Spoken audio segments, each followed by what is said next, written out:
Dragi prijatelji iz Slovenije, iako ceo život radim sa ljudskom dušom i znam da u čoveku postoji i nagon života i nagon smrti, i u individualnoj i u kolektivnoj ravni, i u ravni naroda i u ravni čitavog čovečanstva, iako smo nekada verovali da nikada više neće biti robovlasničkog poretka, eto ipak velike regresije u ovom 21. veku kada jedan deo ljudi opet hoće da u drugog dela ljudi napravi robove. Da bi sakrili svoje bankarske krađe silnih kartela, zloupotrebili su čitavu medicinu, sve moje kolege u svetu i jedan virus i čitavu prirodu.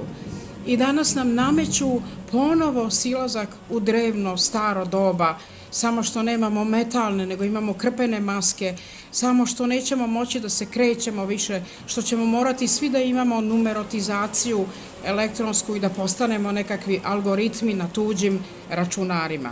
Ne dajmo se, ljudi. Moramo postati dostojanstveni još više nego ikada i ostati ljudska bića, a ne glodari u Skinnerovom kavezu, kako ja to obično kažem. U čitavom svetu krenuo je otpor i suđenje Nürnberg 21 uskoro počinje, u jesen i u zimu. 9 zemalja je već prišlo i naš srpski tim ide.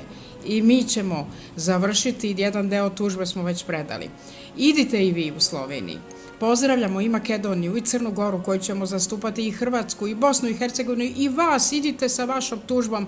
Znam da ima dobrih i poštenih i hrabrih ljudi među vama.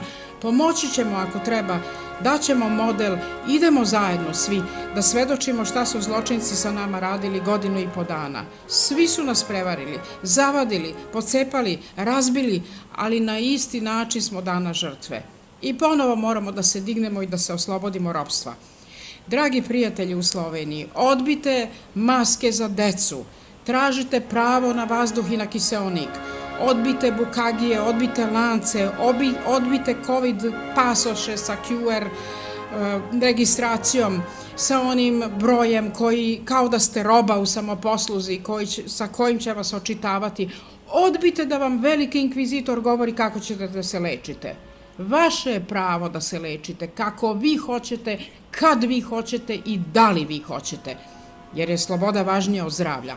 Zato što život nije vredno sam po sebi, vredan je slobodan, uman i emotivan život. Ako nemamo takav život, ništa ne vredi. Borimo se do kraja, dragi prijatelji. Sutrašnji dan, 15. maj, kada u čitavom svetu izlaze svi koji protestuju protiv ovih besmislenih mera i ukidanja svih ljudskih sloboda, izađite i vi. Zajedno smo, u Savezu duša. Svi smo zajedno.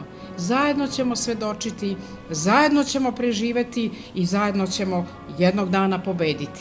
Ali samo ako nemamo straha, već smo 50% pobedili.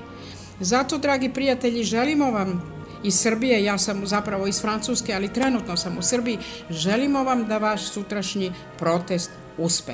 Budite što brojniji i što hrabriji. Veliki pozdrav od prijatelja u Srbiji, svima vama koji ste svesni i hrabri, jer kako kaže Niče, preživeće najhrabriji i najjači. I učinite da i drugi takvi postanu. Veliki pozdrav osvešćenoj Sloveniji, svim našim slovenačkim prijateljima. Živela poštena Slovenija. Napred!